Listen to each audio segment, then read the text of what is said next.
Today is actually fairly easy. I think you may have seen piecewise. I think this may be the group where they were learned them in Algebra 1. But we're reviewing and making sure we know how to do this.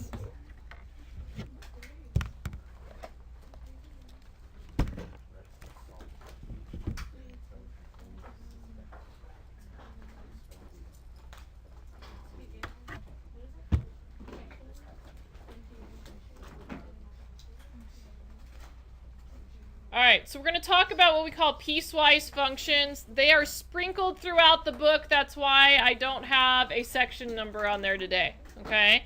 It drives me crazy that they're all over the book, so there's no good way to just teach them, and they keep kind of coming back to it. So we're going to do everything we need to do with the piecewise today, and then if I assign problems, you'll be able to do them, okay, out of the book. So when they come up, they'll come up better now. So we're going to evaluate and graph a piecewise function. So you need to fill in the blanks right there. Yes, ma'am.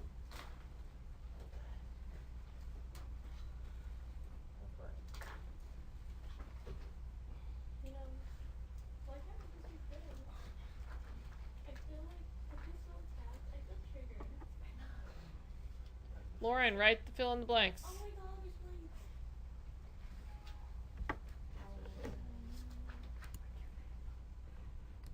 Come back here just a second. There you go.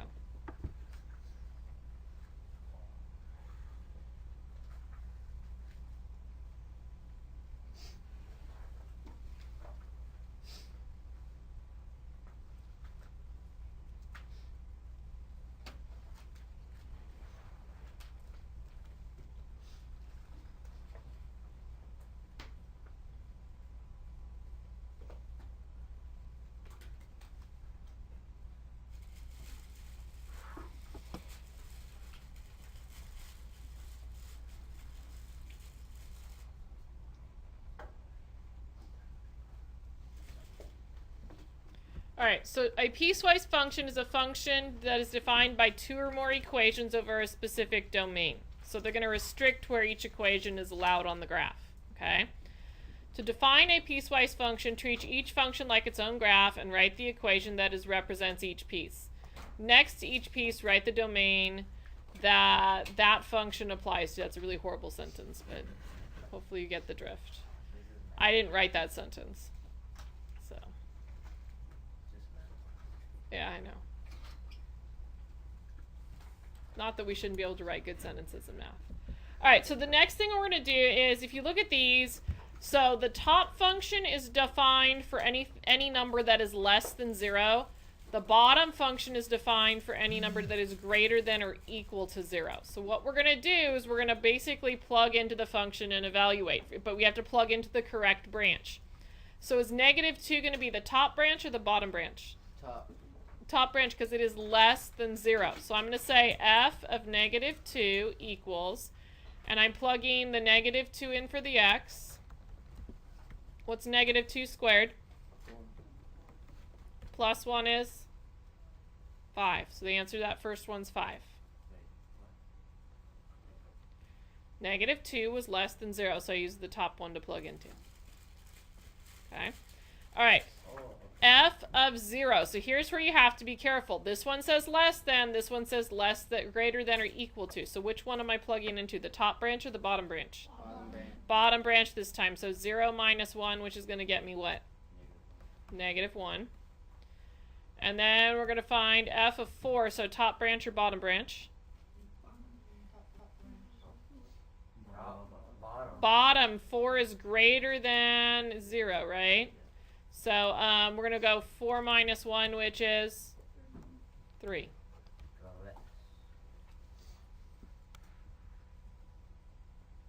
Okay. Let's try it again together. Okay. So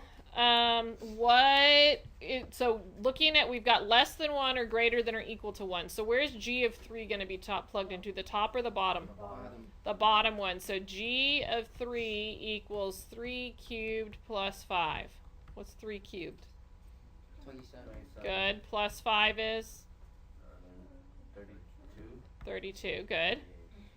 All right. G of 1, top branch or bottom branch? Bottom, good. So we've got 1 cubed plus 5. What's 1 cubed? 1. Plus 5 is? 6. Good job. All right, g of negative 6. Top, good. So we're going to do 3 times negative 6 minus 4. What's 3 times negative 6? Negative 18 minus 4 is? Negative 22. 22? All right, looking at the next one. Okay, a little bit different. It said there could be 2 or more equations. So this first one is defined when it is less than 3, or less than negative 3. Between negative 3 and 5 is going to be the middle function, and then greater than 5 is going to be the bottom function. So let's just identify which one is which, and I'm going to have you try it. So f of negative 4, you're going to go into the top, the middle, or the bottom? Top. Okay, what about f of 5? Middle, good. And then f of 10? Bottom. All right, everybody take a minute and plug into those equations. So everybody's trying A, B, and C right now.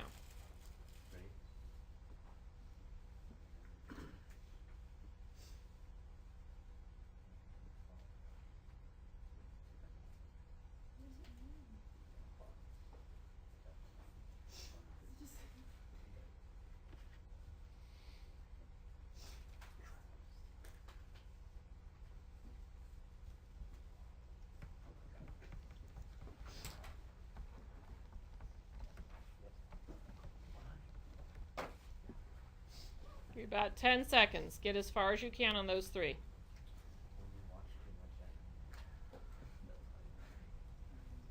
Okay. When I plug into the top equation, is there anything to plug into? No, it's always 3. Because it says the equation is 3, so it's 3. Always. Okay? Well, eventually, here in a few minutes, we'll see what a graph of that looks like. Okay? It's going to be a horizontal line. All right, I'm going to plug into the middle, so I have 2 times 5 minus 1. What's 2 times 5? 10 minus 1 is? 9. Good. All right, and then I'm going to go 10 squared, which is 100.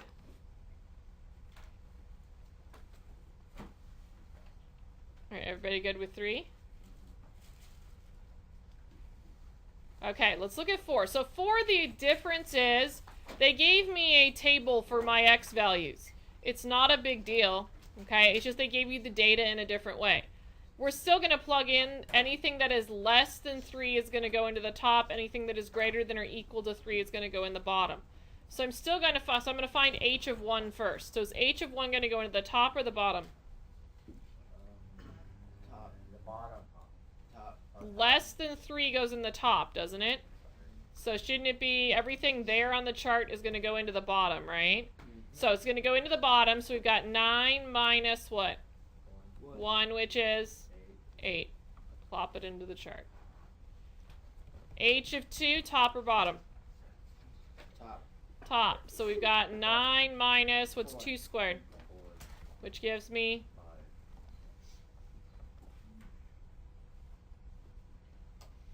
All right, h of 3, top or bottom? Bottom. Bottom, because it was switched to equal to, right? Yeah. So we've got 3 minus 3, which is? 0. It's no different than what we were doing before. It's just they gave us the numbers in a table. Okay? H of 4. So top or bottom? Bottom. 4 minus 3 is? 1. And then h of 5, top or bottom? Bottom. So 5 minus 3 is? 2.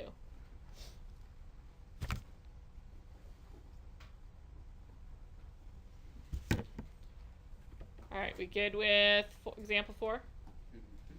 Okay. All right. Do you have to fill that in, or is that already filled in for you?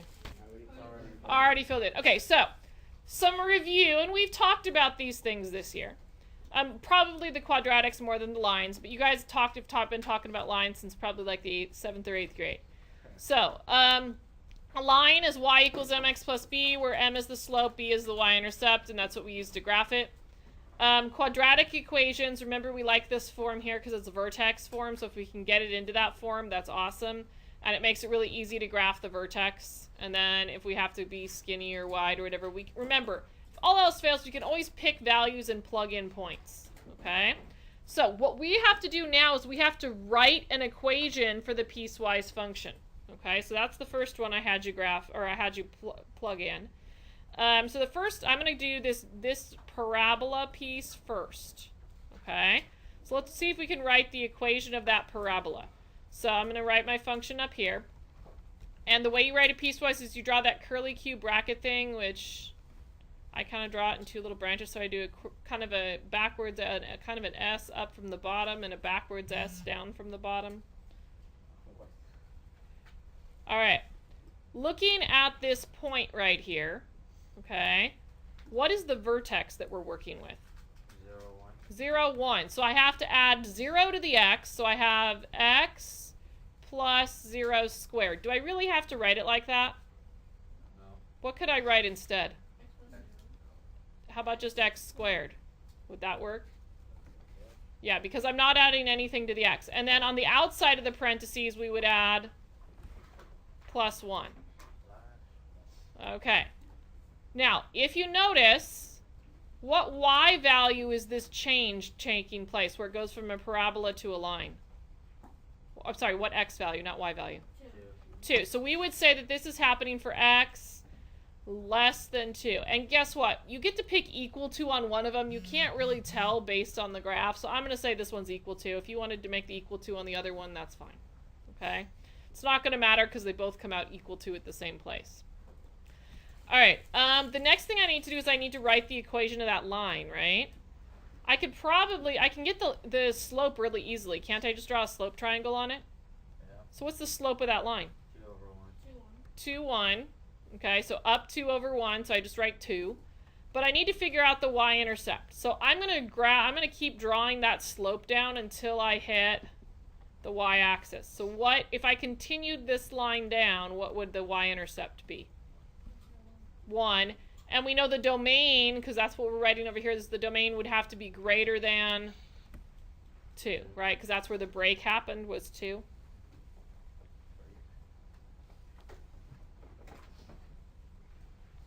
All right, we go to example 5. That's all you got to do. Okay? It says write the equation. All right, we're going to write an equation again.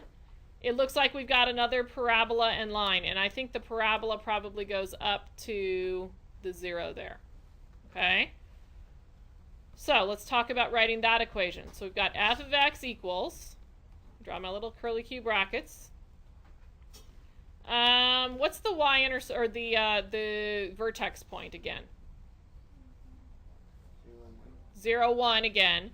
So when I'm writing my function, I write x plus 0 squared. Do I really need the plus 0 part? So I could just write x squared and then plus 1 for the y part of the vertex. But what's different about this one than the last one? One goes down and one goes up. One's opening down and one's opening up, right? Because if I finished that off, it would look like this, wouldn't it? So what makes it go upside down?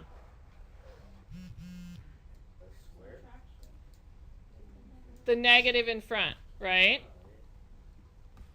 All right, I'm going to erase my red on my graph there, that little piece. Okay. All right. We had that it was, where's the break happening? Where's it changing from a parabola to a line? What x value? 1, 0, right, is the x value. So I'd say x at x less than 0, that's happening. And if you wanted to, we can put our equal sign there, or we can put it on the other one. What is now let's look at the line. What's the slope of the line? 1, 2. Up 1 over 2, so at 1/2 x. And what's the y-intercept of the line? 1. 1. We didn't have to do anything extra this time, right? And that's happening when x is greater than or equal to 0. And it doesn't matter where I put the equal to. No, you pick. It's not wrong in either place in this case. Okay? All right, let's make it uglier. What's wrong? Where did you get the 0? Where did I get the 0? Yeah. Because that's where it's changing from a parabola to a line. That's the x value. Okay? Yeah. We good? All right, looking at 7, how many functions do I have there? 3. I have 3, right? I've got a parabola, I've got a horizontal line, and I've got a regular line. Okay? So I've got to write a piecewise with 3 functions. So I'm going to make that a little bit bigger. Yay. All right. What's the vertex on the parabola this time? -1, 2. All right, so when I write my in parentheses, I do x minus the x value, which is -1. What's going to happen to the double negative? Positive, and we're going to make it squared. Is there any y that do I really need to write the +0 for the y? No. All right. Where is it changing from? What x value is it changing from a parabola to a horizontal line at? 0. So x less than 0. That's happening. All right. What is the y value on this line? What's it always equal to? 1. So my second equation is 1. That's all you write. It'd be like writing y equals 1, but it's really f of x equals 1. Same thing. All right. And that's happening between which 2 x values? 1 and X values.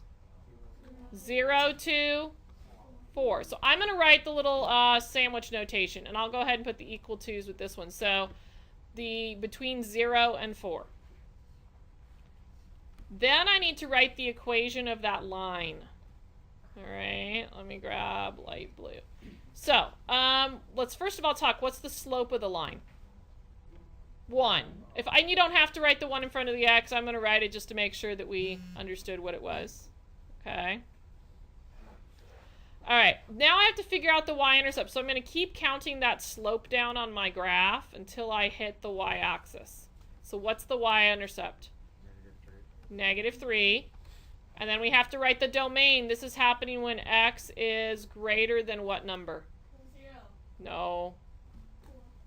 4, right? Big hint. It's the other one off of that branch, isn't it?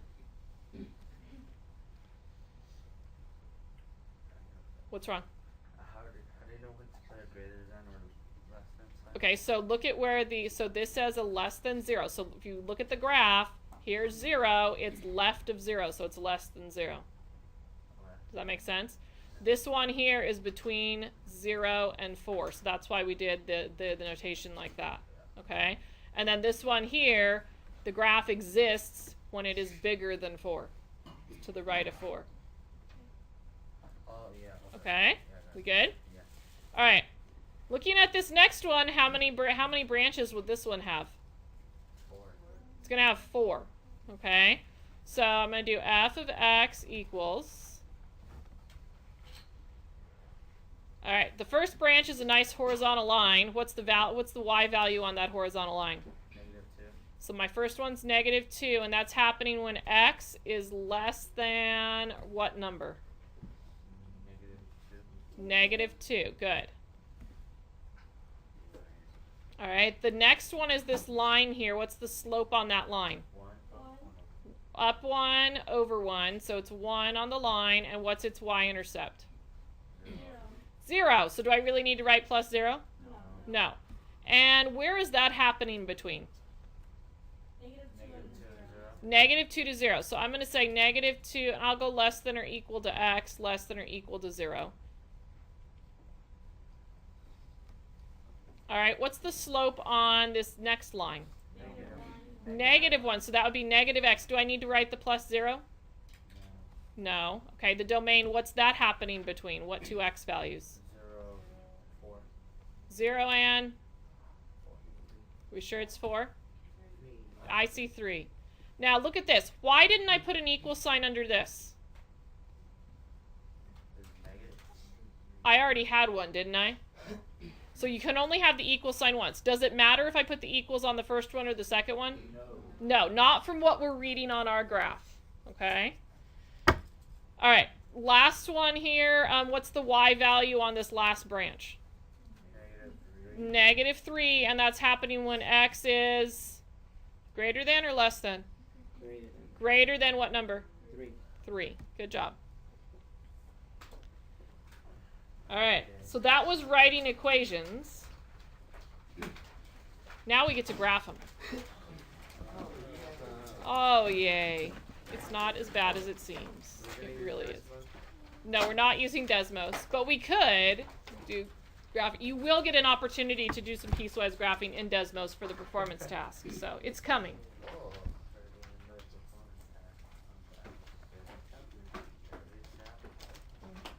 Go ahead and fill in those 2 blanks.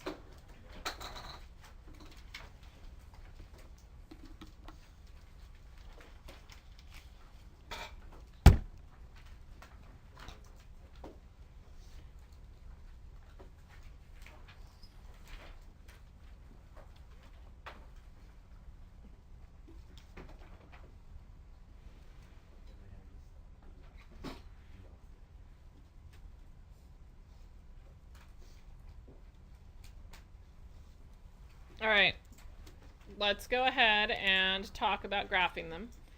So this looks like a picture of 2 lines. All right. It says that this line here starts graphing at -4. So let me show you how I deal with this. So what's the y-intercept of this first line? 6. So 1, 2, 3, 4, 5, 6. Here's the thing. It isn't valid at x equals 0. Okay, so I'm going to keep counting my slope of 1 until I hit -4. Well, slope of 1 would go up this way, wouldn't it? Yeah. Or wouldn't it go down and over in the negative? Yeah. And I'm going to keep doing that until I hit the -4 on my graph. See right there? I'm going to make a bigger dot. See how I hit the -4 right there? Yeah. All right, and then I'll go down 1 more, so I keep my slope going, and I'm going to draw my line based on that. And notice it's a closed circle because I have an equal to. We're going to change that here in just a second with the no equals. All right. What's the y-intercept on the second line? Y-intercept. -4. So I'm going to 1, 2, 3, 4. And then what's the slope I got to count? Up to 1. Which is great, but the problem is I need to start this at that x value. So I need to really get it to -4. So I'm going to keep counting my slope until I hit... Oh, I'm going to run out of graph space, aren't I? You can't even get it on... You guys might be able to get it on your picture. No. No? Well, you guys can write on paper. I can't write below the screen. Right? And you're going to draw an open circle. It disappeared. All right, and we're going to go ahead and... graph that.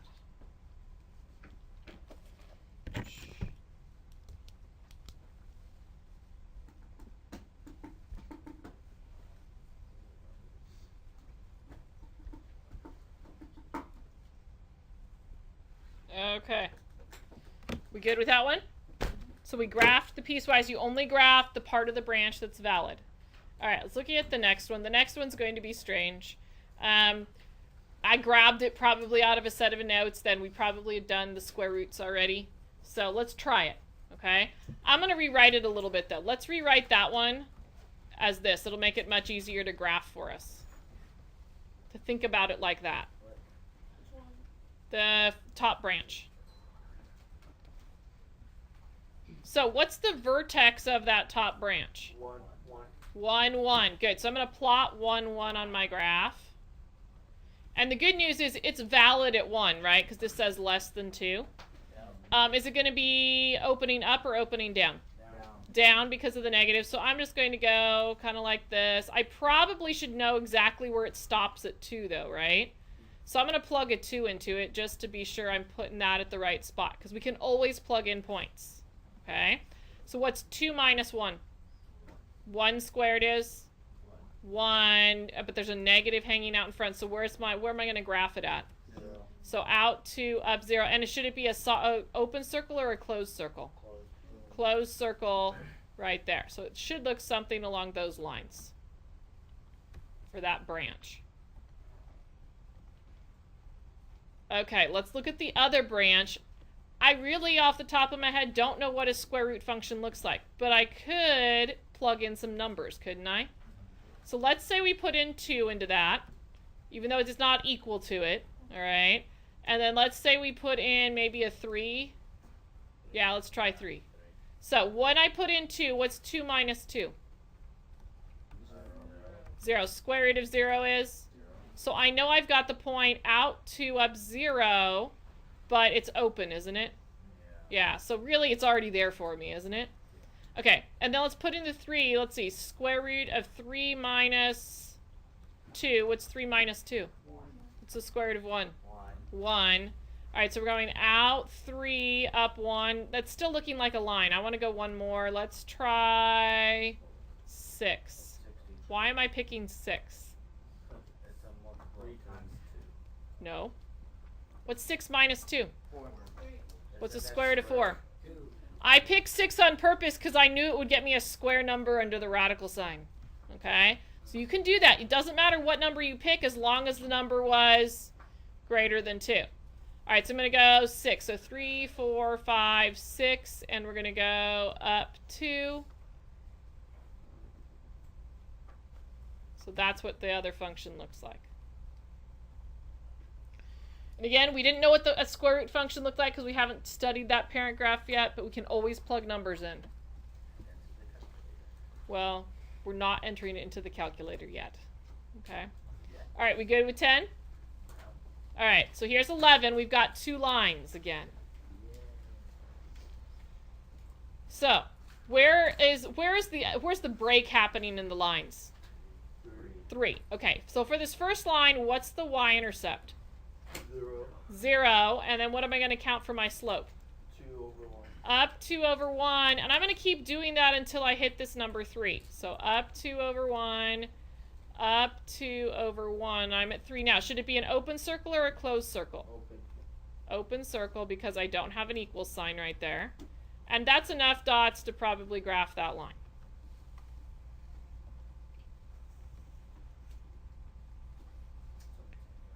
All right. What is my y-intercept on this next one? 1. 1. And what's the slope? 1 over 1. Up 1 over 1. And I'm going to keep going until I hit 3. The x value of 3. I'm not going to connect those, right, though, because this says it has to be greater than or equal to 3. What, am I going to use an open circle or a closed circle? Closed circle. And I'm going to go up 1 more, and then I can plot that line. So they're not always going to connect, and that's okay. The ones I happen to show you that we wrote equations off of all connected. All right, last one. Then you get some work time today. Oh, we got to do 3. Oh, it's not that bad. All right, so this says I have to make my break at -2. What's the y-intercept to that line? -4. -4. So 1, 2, 3, 4. What is my slope supposed to be? Right. 2 over 1. 2 over, but wait a minute. Am I going towards the right? Where should I be going towards? The left. So I should go down and then down, and should it be open or closed when I draw that dot? Closed. So I'm going to draw a big closed dot, and I'm going to go down 1 more. There is the line that they wanted me to graph for that branch. Okay, the next branch is just a horizontal line, -5. Where does it go between?